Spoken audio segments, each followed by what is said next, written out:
और आज जिस हिस्से में हम बैठे हैं, पाकिस्तान बनाने में कायद के साथ दूसरी मिनॉरिटीज ने भी मिलकर काम किया था। एसपी सिंघा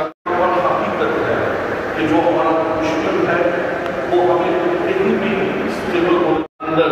शायद नफरत है, गुस्सा है, तो हमने उस नफरत और उस गुस्से को भी आपने एहसन इकबाल साहब के तकरीर सुनी, उन्होंने कहा कि वो गोली मारते हैं,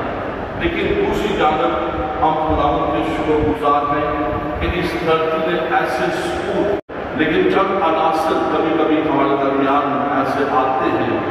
जो इंतशार सर हमारे दरमियान मौजूद हैं बिशप नदीम कामरान साहब,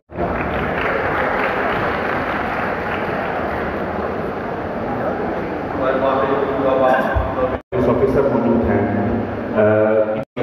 साहिब MNA, उमर अकमल सरदाला साहिब MLA, और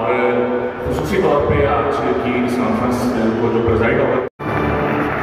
इस राज्य में